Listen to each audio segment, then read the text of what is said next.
a slasher horror film that kind of is a callback to the 80s. It is Maxine. Mia Goth is back in the latest iteration of a franchise that A24 has really just done a fantastic job of shepherding along. And now Maxine is enjoying record success for that franchise. And A24 just keeps on delivering. So I wanted to ask you here, John, because you went and saw it. I mean, Angelina, actually, I'll start with you instead because you really wanted to go see this movie because you were like, between the three that are on offer, I'm just going to go check out this. I'm going to just watch Maxine. So you did. What did you think about the Yeah. film? Well, I didn't hate it. I didn't love it. It was, you know, it really nailed the 80s. Like Mia Goth looks badass as an 80s like movie star. I mean, they got the cocaine, they got the hair right. She's like bleach blonde with a perm. The costumes were incredible. Elizabeth Debicki, Debicki? Debicki, right? That's how you pronounce her last name. She killed it. I loved her. I loved her role. She played an Elizabeth, so they didn't really do much doing there. I feel like she was playing herself as a director of a movie. She was wonderful. Mia Goth is honestly a really exceptional actor. Walking into this movie, I had not yet seen the other two.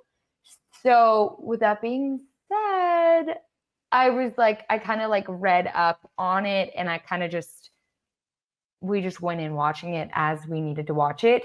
I think the plot line was really predictable. They introduced so few characters that you knew exactly who was going to die.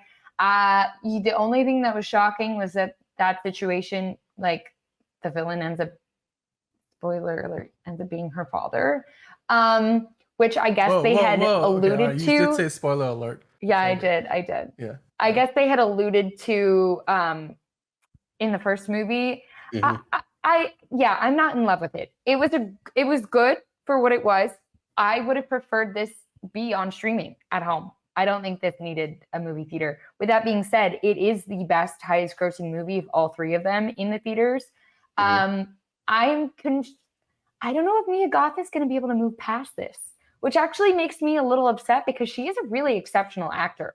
I walked in reading a lot of critic reviews saying like she is like a one-note horror actor. I don't think so. She basically plays like a freaking sociopath and she's great. She kills it. Yeah, like yeah, 10 out of she's 10. great.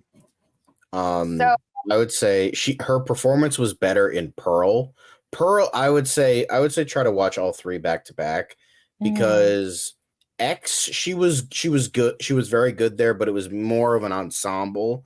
And Pearl, that was Oscar worthy. Like genuinely, she gives this monologue at the end of the movie that was like, it was just like, give her the fucking Oscar now. But it's like, oh wait, I forgot the Academy doesn't like horror movies, so looks like she's not getting that. So, but she is an exceptional actress. She was great here, and what was so good about this is they really took the idea of like what would happen. It's like the aftermath of what would happen to a final girl, and it's someone who is never going to be a victim again. And I absolutely loved that. That was such like a great way to go. And yeah, it's a little predictable, but I feel like what I liked about this movie is that it did subvert a lot of slasher tropes to the point it's not really a slasher movie, I don't think. It's more of a character piece about her, about Maxine, hence why the name of the movie. It's about how Maxine survives, and it's just like it's her trying to achieve this dream, but there's like so much hindrance to that. Like you have like the Night Stalker thing, you have what we eventually find out is her father, we have like all of this PI, also played by Kevin Bacon. There you go. I loved him. He was yeah, he was great. Yeah, and she great. And oh my God, I also want to mention Giancarlo Esposito. That man, I'm just like, thank fucking Christ Ty West actually gave him something to work with that isn't just Diet Gus Fring, because I'm so sick. I'm so sick of Esposito playing Diet Gus Fring ever since Better Call Saul ended. Like, this man is one of the most talented actors working today, yet people just keep giving him Gus Fring, like how he was in the Gentleman TV show.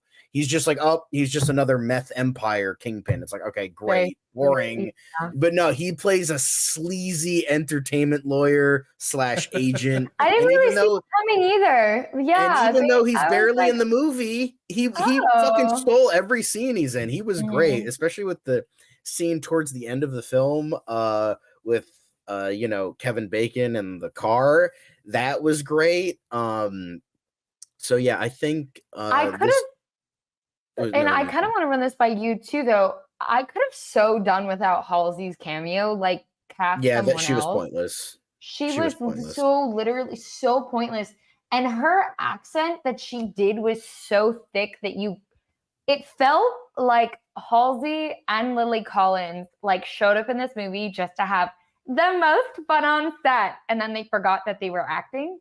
It was like, oh, you're supposed to support the main storyline, not like just go have a goody golly good time. Like Halsey's accent was so off the wall and so thick and so crazy. Yeah. You actually couldn't understand half of her lines. And I was like, oh, she's going to a party. That's what she said. She's going to die. Okay, cool. Bye, Halsey. That was it. Like that was, I just didn't understand it. They I didn't really, I don't know Halsey very much, so I didn't really care. So that was like, it just fine feels with like me. another actor, like another musician that they're trying to make an actor, like Dua Lipa and Argyle. It's like, okay, why? Like, I don't get it. It didn't really do anything for me. Yeah. But actually, I liked the other guy. I forget his name. Leon. His Moses Sumney, I think his name was, the actor's name. So he's also a musician that they brought in. So I was a little confused as to why they brought in so many musicians on this. And obviously Lily Collins' father, Lily Collins is known for like her really bad Emily in Paris movie and a few other things. But TV her dad is, yeah. My sister watched it. She's like, "Oh my god, it's so." I can't. They're on like season 5, and I was like, I thought season 1 was bad. My god, that show is still on. I thought that got canceled after season 2. No, that's depressing. Yeah, no. Well, you know, her dad is Phil Collins, right? It's Phil Collins, so that's why she gets her own show. But it's that too, because I do think she's a really good actor. Like, I think I saw this independent movie that she did years ago. It was like this independent rom-com, and it was so cute and it was so good. And it came off right after The Blind Side. And I liked her in The Blind Side too. Like, I just felt like she knew her role was like a supporting role and she played her role. What I don't understand about actors is like, you have to see how your character fits into the storyline. And if you can't play with that to the max that allows, then you're just taking away from the storyline. You know what I mean? And it's like, that kind of ruins the point of the whole movie. So I just didn't understand Lily Collins' role in this. Like, it just felt like kind of, I didn't get it. I didn't understand some of the cameos.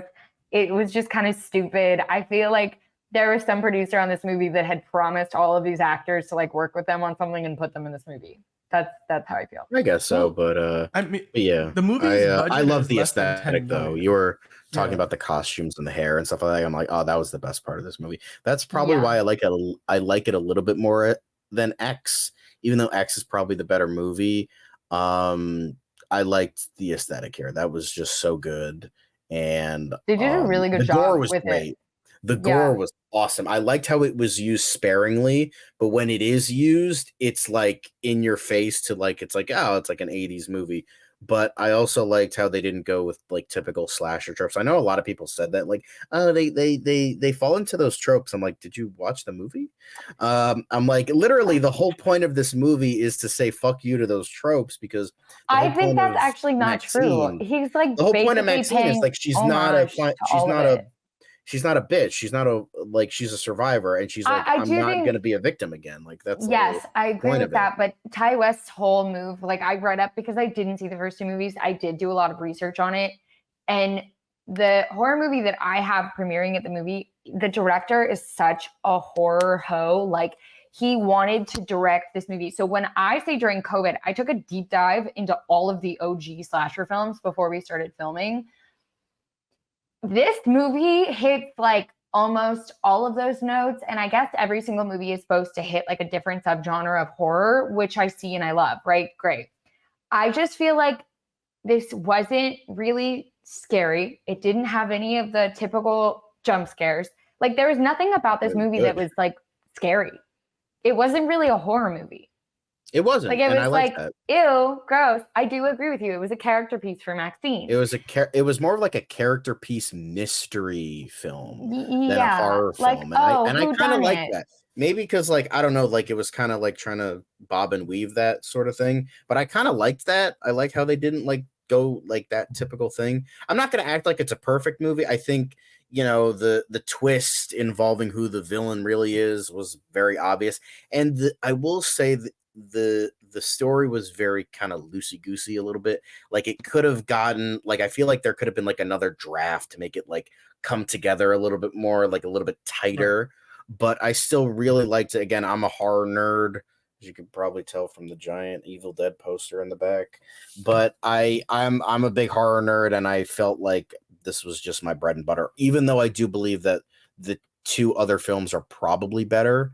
So that's also what I read in critics' reviews. Yeah. It was like, this is absolutely the weakest of all three of them. It's the weakest, but it's still not bad. Yeah. I mean, would I recommend it to anyone to like watch for a horror movie? No, but if somebody's like, hey, how was Maxxxine? You'd be like, I mean, the costumes were cool. Like it was like an okay watch. Like I didn't hate it. It just wasn't great. Like would I watch it again? No. There's what is the point? I'd go back and watch the first two. Just to, in terms was the of first like, one actually scary?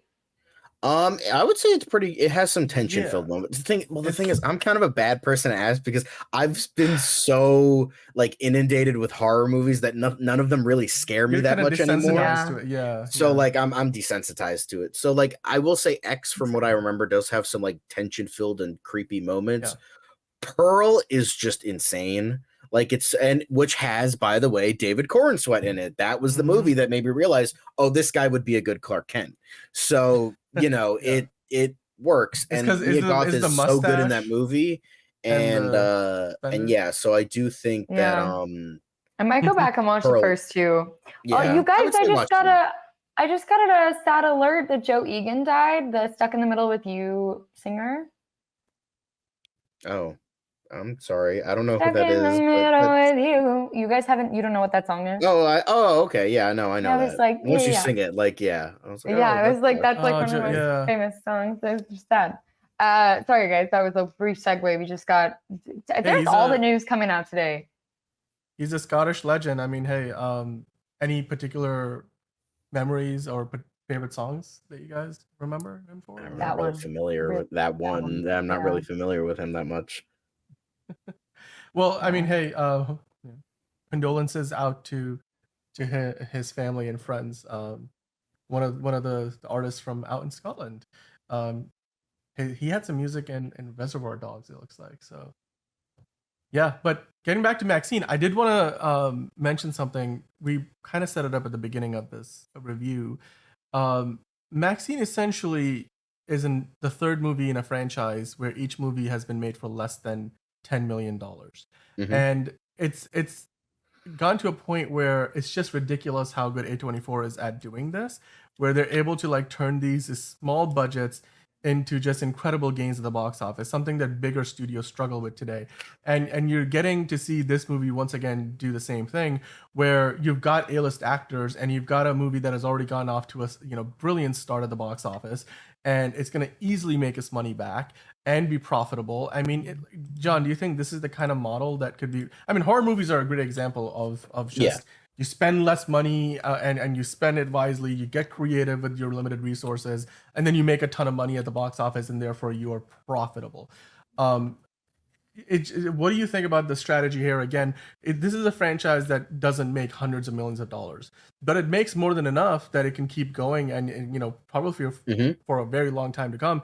It's made Mia Goth's career in a way that I don't think another franchise might have done so. It's certainly given opportunities to actors like Michelle Monaghan and Kevin Bacon. Of course, you got Bobby Cannavale there as well, and even if Halsey has a cameo, but the fact that you got Halsey making a cameo, this isn't a movie. all I'm gonna say is this is a movie that kind of punches above its weight class, and that's just great to see. Yeah. But yeah, I'm excited to see where we go from here with the franchise. I mean, it's a Ty movie West did say that they're working on a 4th movie, so Yeah. and I'm stoked for that. I mean, they also said that Axel F is going to get a Wait, 5th but movie, so they we'll said see. that this, from what I read, they said that this was actually going to be the final installment of this series. So I think he's making, because I think what he's doing is making like a horror cinematic universe kind of thing where there's going to be another I don't know if it's going to be. installment. This was supposed to be the final of this trilogy. Yeah. But Ty West did say that there was going to be another movie in this world. Maybe not That follow makes Maxxine, but like follow, because there's nowhere to really go. She, Like, what do you do? spoiler alert, she achieved everything. She got her dream. So And now really she's the murderer. Ta-da! Sorry. Oh wow! All right, and on that note, just, as long as she doesn't bust more balls, then Yeah. Oh, that was nasty. I was like, whoa. How do you think I feel? I'm the guy with balls. Hello. I was like, whoa, shit.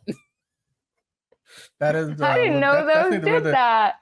I also didn't know she was slasher credits. So, I didn't know that Mia Goth was married to Shia LaBeouf. I didn't know that. I guess so. Y'all didn't know that tracks. It definitely tracks. I did not right? know that either. See, I'm like, oh god, they're a bunch of freaks. Their marriage must be wild. Okay. And on that note, like and subscribe if you have seen the movie. Let us know what you think about it. If you have not seen the movie, hopefully this review gave you some insight into what it is all about and why maybe you should go check it out. So let us know in the comments below what you think about Maxxine. It's out there in theaters. It's making lots of money. It's getting great reviews. Like and subscribe for more reviews like this. We're back here each and every week with more movie reviews.